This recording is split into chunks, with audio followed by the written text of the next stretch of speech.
Hello, viewers. Welcome back to another one. This one's going to be a little bit different. We're covering, as you can see here, what looks like a sort of helicopter. But to be more accurate, the term for what this is a cyclocopter, or as I like to call it, a cyclopter to be more etymologically correct. For reference, the term helicopter is not a conjunction of the words of heli and copter. It's actually helico and pteron, which are Greek words that mean spiral and wing. Pteron, pterodactyl should be a little bit obvious there.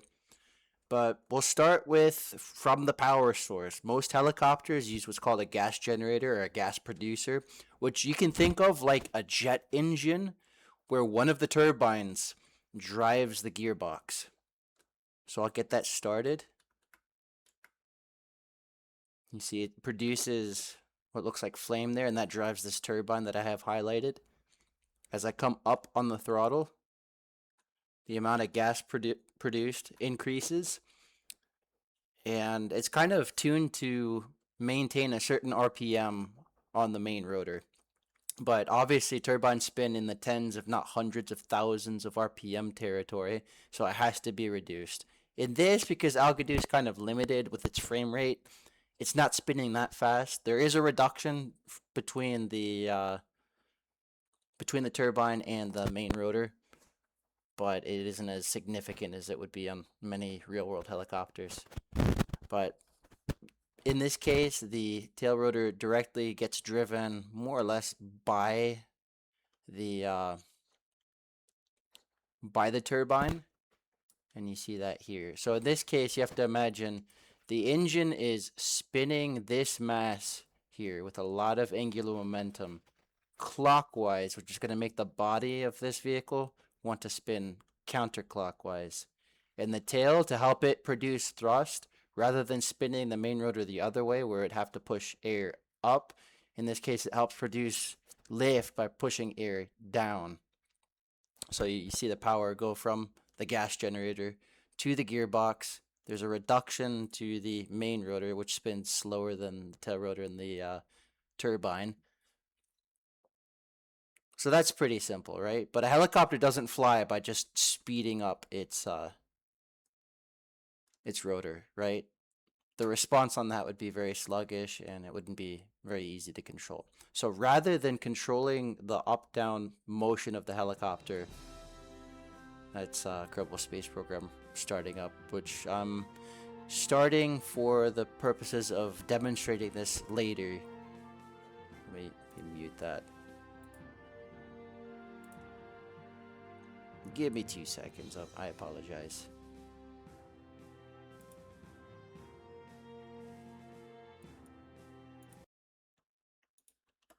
Okay, so I'm back.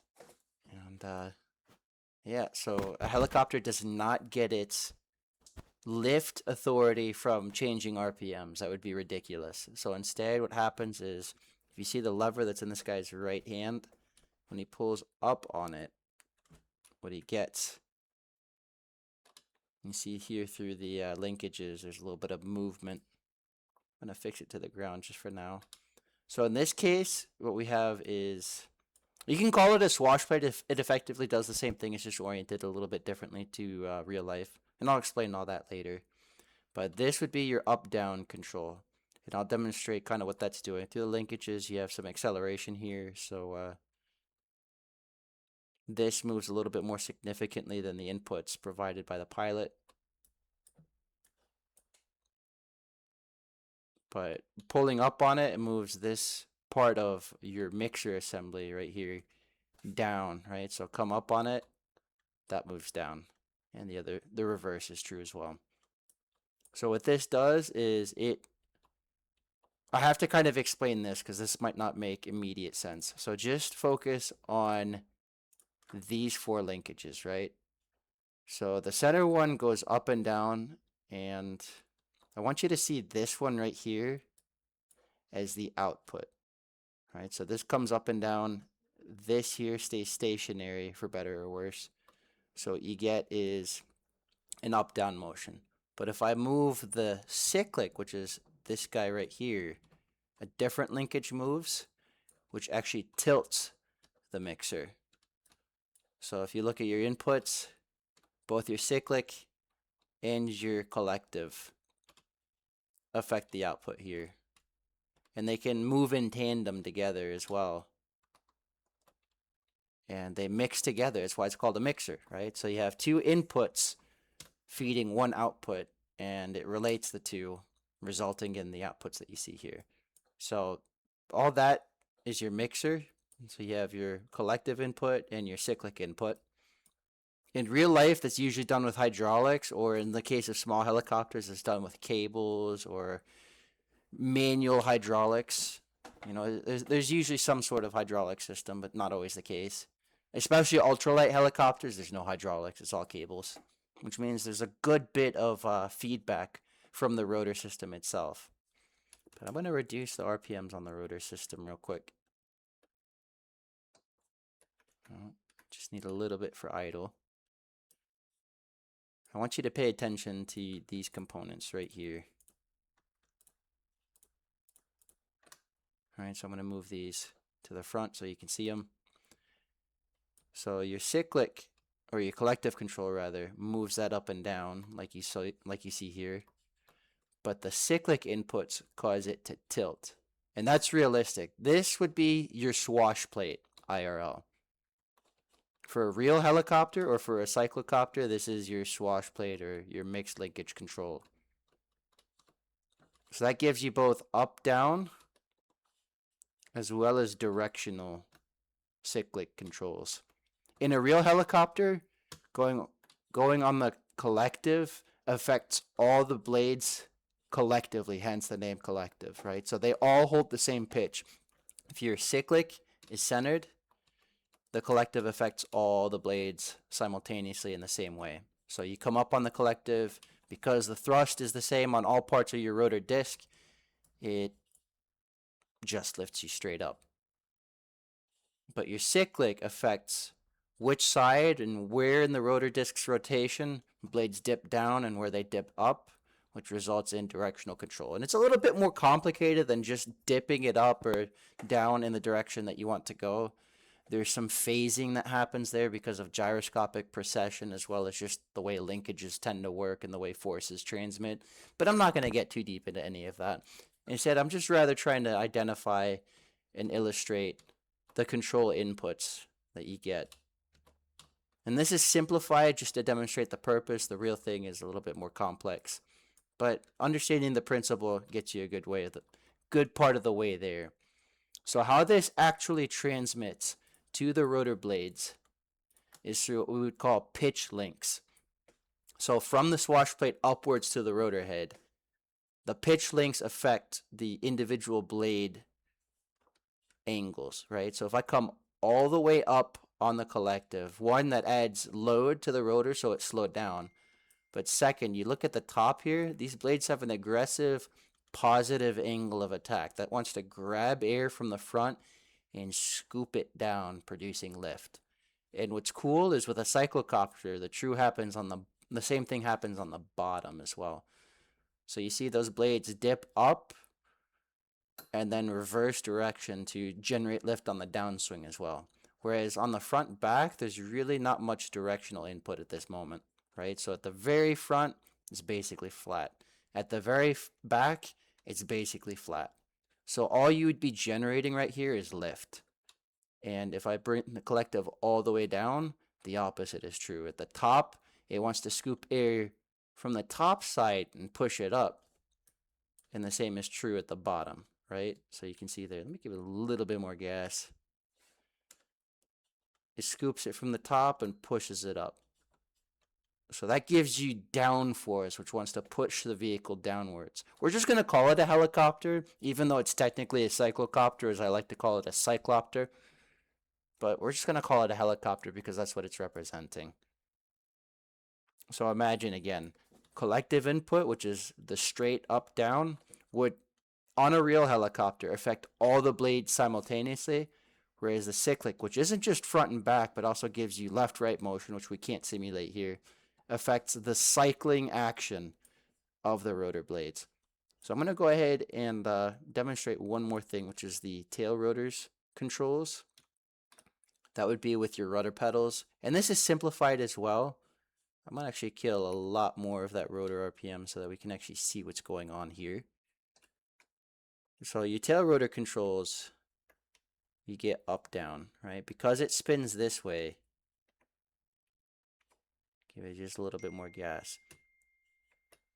That generates lift, and this generates downforce. And this is just to stabilize it as the forces stack up differently. What's cool with this, in this case, is you can give it kind of a tail down or a nose down hover, but that's kind of unrealistic for a helicopter. Really, you just want to use that to trim out level flight. So I'm going to put it back into a closer to neutral position. We're trying to generate just a little bit of lift with it to counteract the force and the torque from spinning the main rotor. That's what its job is primarily. So I'm going to go ahead, delete this now. We'll go for a short flight, and I'll demonstrate how it kind of all works. So we're going to come up real slow, get light on the skids, get our forces as neutral as we can, just like the real thing. And that's us in a hover. I have a gyro here. Without this, it would be a lot more difficult to fly. Now I can do it, but I had to upload this to the Algo box to share with people, and most people aren't accustomed to flying things that are this dainty.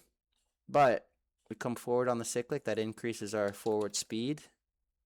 Come down on the collective, we go down. Come up on it, we go up. Come back on the cyclic, we do a short stop. And it can hover just like a helicopter can. Now there's no flow simulation, right? So you don't get vortex ring state, you don't get the unique aerodynamic effects you would get otherwise. But it's a good stand-in model for helicopters. As well, if I take it up high enough, because we're kind of in dead man's curve there. You can take it up high enough, this is more technical for people who know, you can auto-rotate it. So if I just cut the power, it wants to droop initially, but I come down on that collective, it spins back up.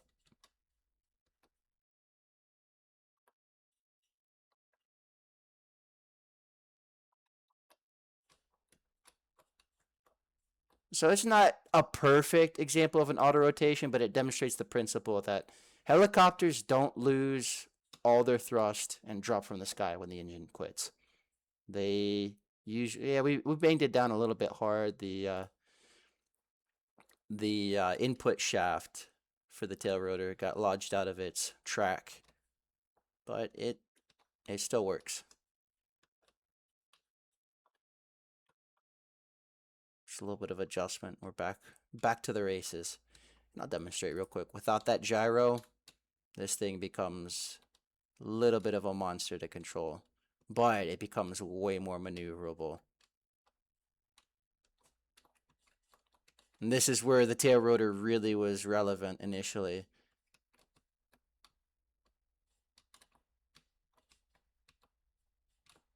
Hard to control, but hey, it's possible. When you know what you're doing, when you're used to controlling helicopter-esque vehicles in sims and in this case real life for an hour, you kind of understand what's gonna happen. You can kind of visualize the forces and make it work. You even get that retreating blade stall because the blades are not actually traveling that fast in this. As well, you get your rotor drooping, and that results in over pitching. So there's some realism here, right? So it is very much with a light helicopter like this, balancing a stick on a finger, which I've talked about before. But I'll set this down and we'll transition to Kerbal Space Program so I can better illustrate some of the control mechanisms operating in a helicopter. No need for a rotor brake, just bring the collective all the way down. The drag on these is kind of ridiculous. Anyways, see you in the next segment. So here you can see, well, if I switch back to my game, you can see a helicopter that I've got flying. It's a little bit bumpy because KSP helicopters that are complexly, oh goodness, my phone's recording now. Why does stuff always go sideways when I record? Anyways, so it's a little bit bumpy because complex helicopters like this don't always render perfectly balanced. So some things are a little bit out of whack and that causes oscillations and vibrations. But I loaded this once before, it was worse before. And this is very tame in comparison.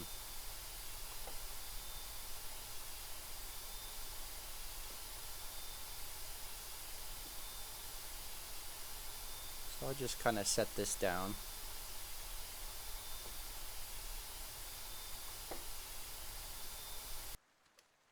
And I'll kind of go over this without any motion. So you see the swash plate right here. This is the main rotor head. It has its hinges and stuff. But you have attached to the swash plate the pitch links and how they feed into the rotor blades. So these ones lead the rotor blades rather than dragging them behind. So phasing matters there. And the swash plate is not just forward back, it can tip any which direction, as well as go up and down. I'm gonna mute my phone, goodness. So let me cut power.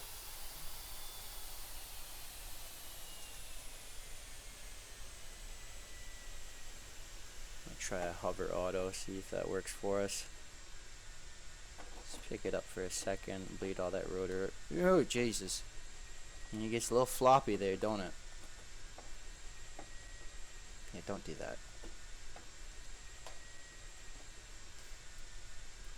So I'll bring it to a complete stop.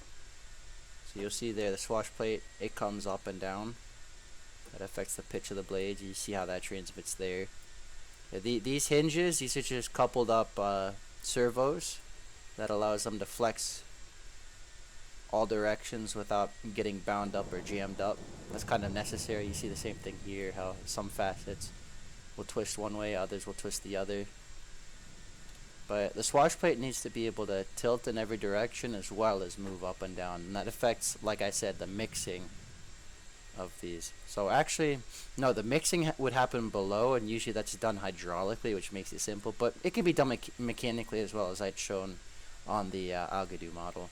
But this is a proper helicopter. Obviously, you don't have the weird setup where the rotor spins this way. That would be a cyclocopter, or as I say, a cyclopter. This is a helicopteron.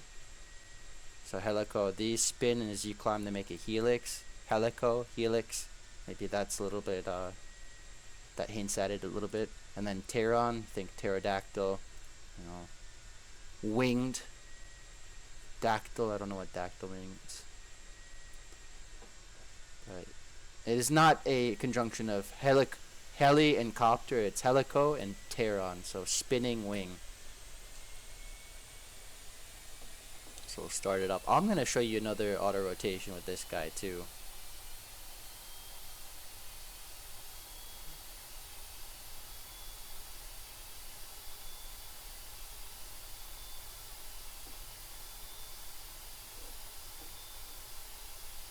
This is actually strangely one of my faster helicopters. Now, notably as well, this doesn't have a gas producer. Instead, this actually blows the tail. So I guess it's a gas producer for the tail, and the tail ends up being a turbine. So I don't have to use any motors to... well, I guess it does have a motor, but it's very slight. Instead, it just primarily generates the electric charge needed to drive the main rotor. In a hover, it does not have the... it doesn't have the power to sustain a hover, so you do have to get out of it at some point or you lose electric charge. But what I can do here as well is cut power, and I come down on the collective immediately, and we maintain control in our rotor RPMs. That's critical. As well, we can actually glide it out, extend our glide some, pull that nose back, and as we're about to hit the ground, yeah, not quite. It doesn't have quite the control that it needs, a little too floppy without power. But the principle kind of applies, right? It can sort of do it, just not well. Anyways, I hope you enjoyed. Thanks for watching. Hopefully this explained helicopters mechanically well enough for you to kind of get the gist of how they work. If you have questions, leave them in the comment section below. I'm available and open to answer questions at this time. I'm not as busy as I tend to let on sometimes. Really, I'm just trying to figure it out. And while I've got ideas like this that pop in my head, and I have the material to demonstrate them, well, that's what I do. Anyways, Jesus loves you. Thanks for watching. We'll see you in the next one.